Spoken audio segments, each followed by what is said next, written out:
Ok, bonjour à tous. Donc moi j'ai mon leader de flow de débit de parole qui est devant vous et qui va m'aider à calmer le jeu parce que parfois je peux prendre un peu le train. Donc si jamais, merci beaucoup.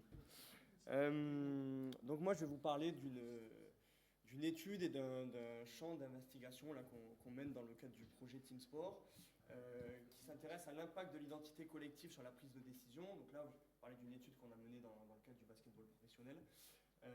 L'idée, c'est de travailler sur les conséquences de l'identité sociale pour voir quel impact l'identité sociale peut avoir sur la performance et sur des facteurs objectifs de performance, comme par exemple la prise de décision, mais aussi la prise d'information.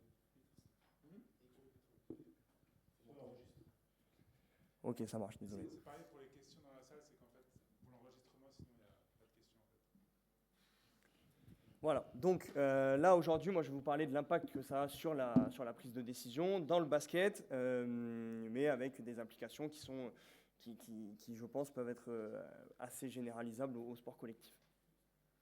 Donc globalement, je vais commencer par vous parler de l'impact des états affectifs sur les prises de décision. On a quelques articles qui nous semblent vraiment intéressants, qui montrent que voilà, les affects que vous allez ressentir, les émotions, ont un impact qui est assez fort sur la prise de décision, dans des contextes assez généraux, mais aussi dans le cadre des sports collectifs. Donc je vais vous présenter quelques papiers là-dessus. Et après, je vais faire un lien avec l'impact des processus identitaires sur les états affectifs. Donc, c'est le champ d'investigation de Michael. L'impact des processus identitaires. Quand on s'identifie au groupe, on ressent des émotions qui sont différentes par rapport à quand on ne s'identifie pas à son groupe. Et donc, en partant de cette logique-là, de l'impact des états affectifs sur les prises de décision et l'impact des processus identitaires sur les états affectifs, on s'est dit, est-ce que les processus identitaires ne pourraient pas avoir un impact sur la prise de décision dans les sports collectifs et donc finalement prendre le raccourci aller directement des processus identitaires sur les processus de prise de décision. Voilà, donc vous voyez un peu le schéma. État affectif, prise de décision. Donc dans un premier temps, je vais vous parler de ça.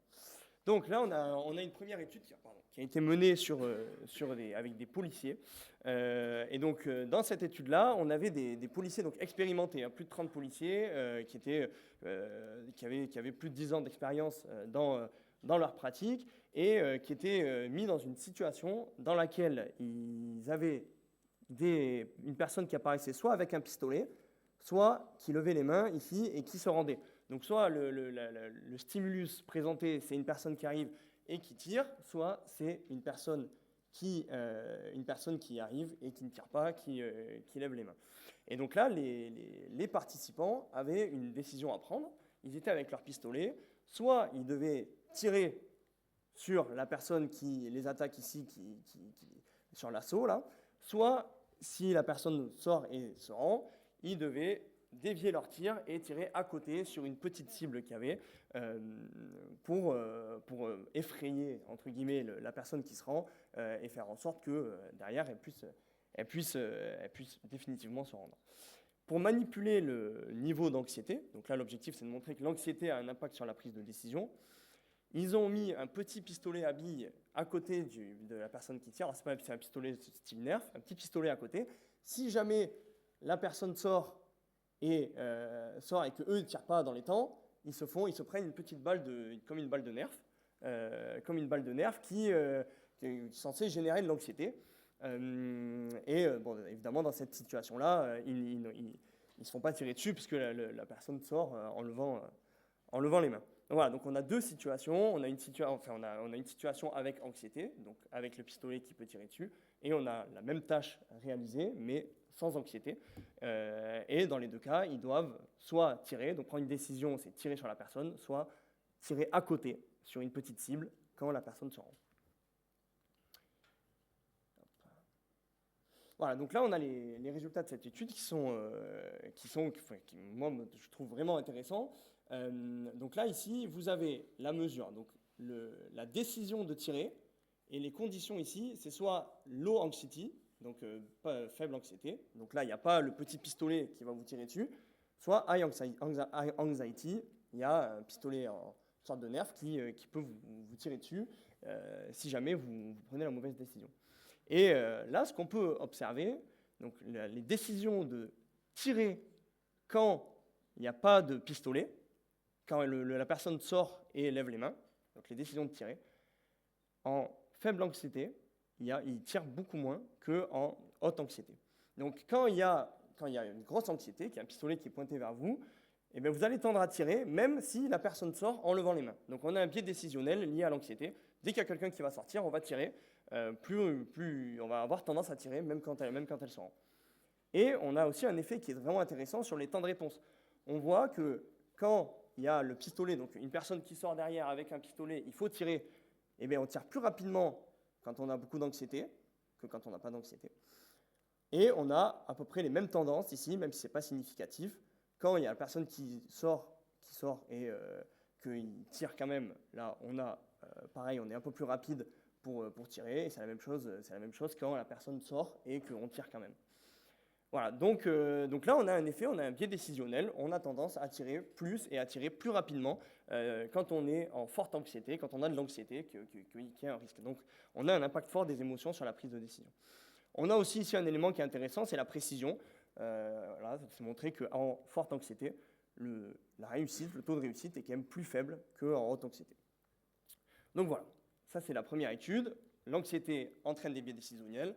Quand on est anxieux, on a tendance à tirer automatiquement, on a des mécanismes de défense qui se mettent en place, on tire et on tire plus rapidement qu'il y ait une personne qui sorte avec un pistolet, qui soit agressive, ou qu'il y ait une personne qui sorte avec les mains en l'air.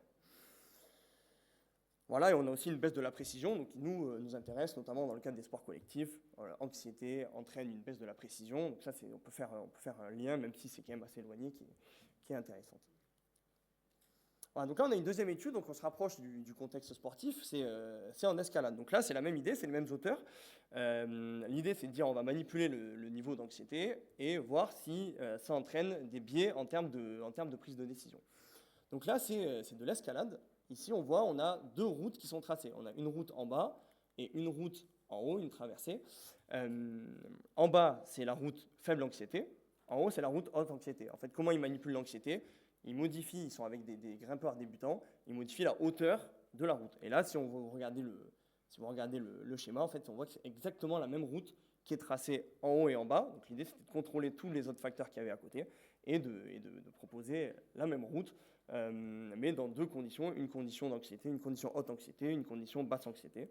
Donc là, ils avaient 12 participants qui étaient des grimpeurs novices qui n'avaient pas d'expérience en escalade. Et donc là, à nouveau, on a un impact des états affectifs sur les prises de décision. Il montre que les participants tendent à aller chercher des prises qui sont beaucoup moins éloignées quand ils sont en haute anxiété que quand ils sont en basse anxiété. Tout simplement, ils prennent moins de risques quand ils sont en hauteur, quand ils sont anxieux, que quand ils sont en faible anxiété. On peut faire le lien avec l'étude que j'ai présentée avant, c'est qu'il y a des mécanismes de défense qui se mettent en place. Quand on a de l'anxiété, on va chercher des prises qui sont proches pour éviter d'avoir un problème, d'avoir un accident. Quand il y a un policier qui sort avec un pistolet, on a tendance à tirer, ou même sans pistolet, on a tendance à tirer plus rapidement pour se défendre.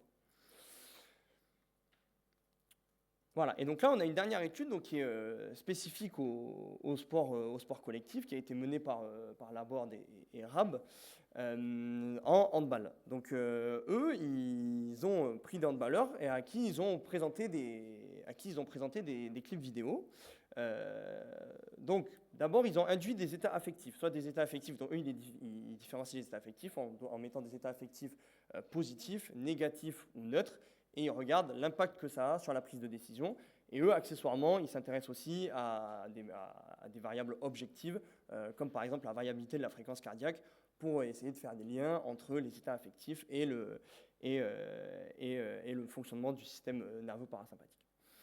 Donc, ils ont induit des états affectifs. Donc, pour induire des états affectifs, positifs, négatifs, neutres, ils ont notamment fait de l'imagerie pendant une vingtaine de minutes, donc imagerie positive, imagerie négative et absence d'imagerie.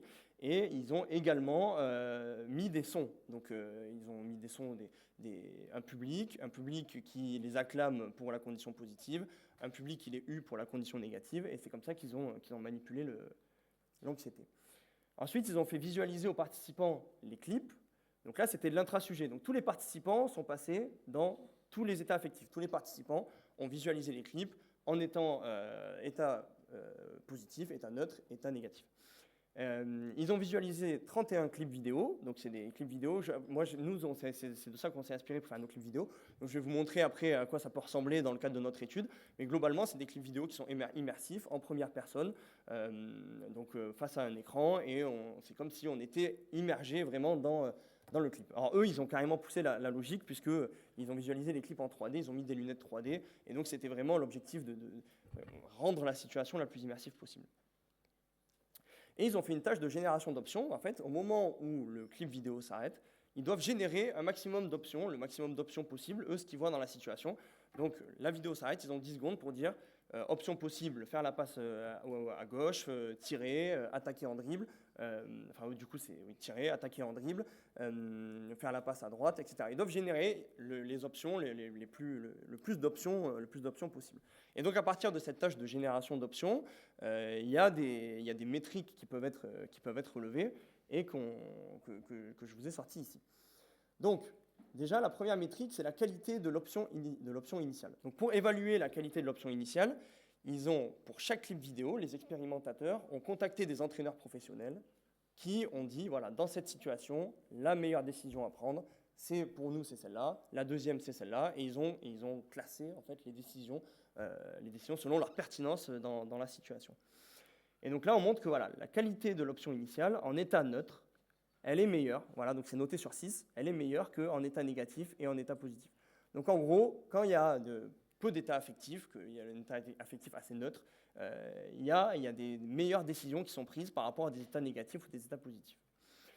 Là, il donne la qualité moyenne des options. Voilà, donc là, c'est pareil, on a la même tendance, on a la qualité moyenne des options est meilleure dans un état neutre que dans des états négatifs et des états positifs.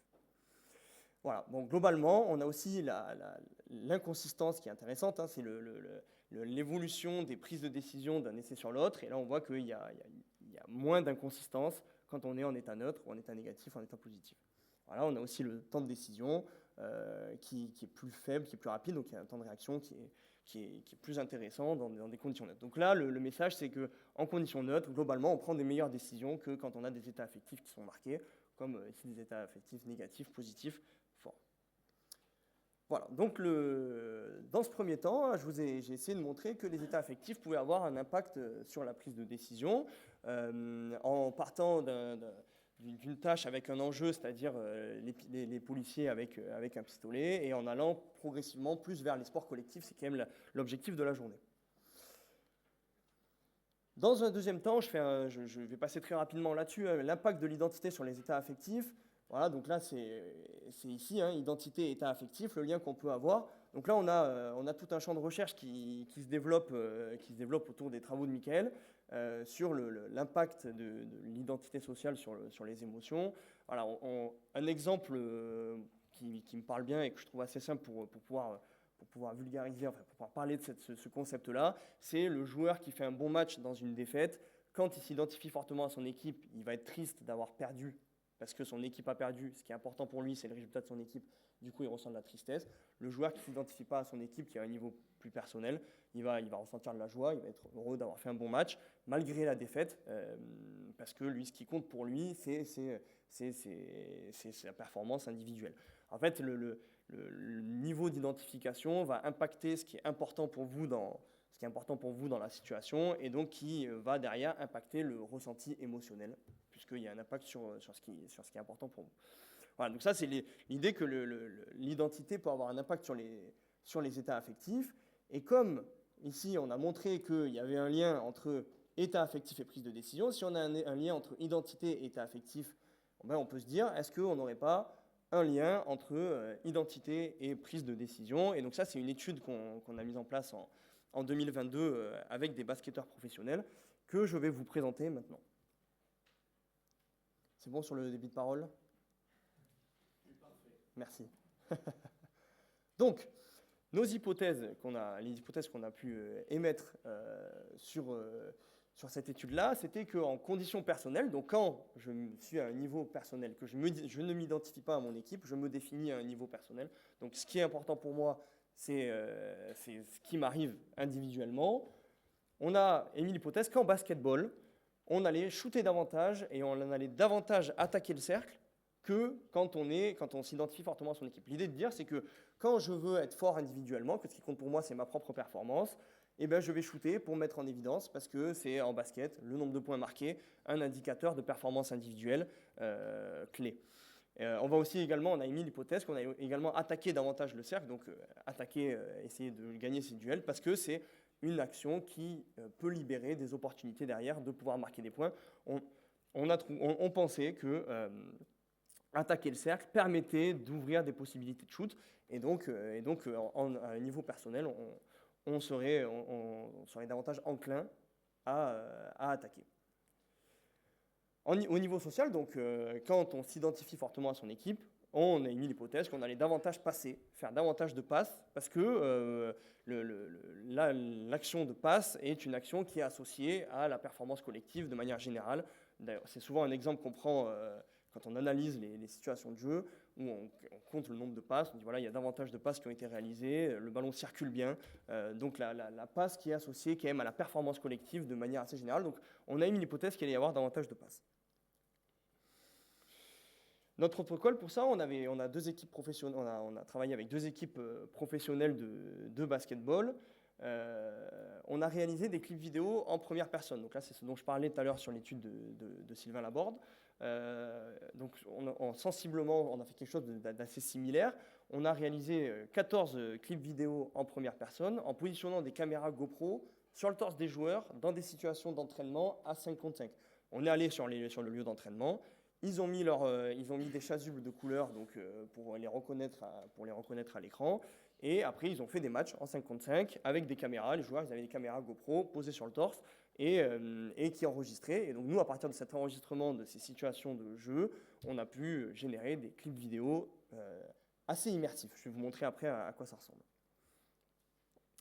Et ensuite, les participants sont venus au laboratoire. Ils ont visualisé les clips vidéo en conditions identité personnelle et en conditions identité sociale, les deux étant randomisés. Donc, un coup, ils étaient en identité personnelle en premier et puis sociale, et puis inversement, randomisé pour éviter les effets d'ordre. On a aussi on a fait des mesures oculométriques. Je n'en parle pas aujourd'hui, mais on a aussi mesuré les comportements visuels. Donc voilà à quoi ça ressemblait, le setup expérimental. On avait notre participant qui était à environ 3 mètres de l'écran géant, et on avait un écran géant qui projetait les clips vidéo qu'on avait enregistrés, les 14 clips vidéo. Voilà, et donc là, ça ressemblait à ça. On avait un ready pour préparer les joueurs avant de lancer le clip, et puis après, on avait le clip vidéo qui déroulait, et le clip vidéo qui durait entre 6 et 18 secondes, donc c'est assez représentatif d'une situation qu'on peut avoir en basketball. Voilà, donc là, je vous ai mis un petit clip vidéo à quoi ça ressemble.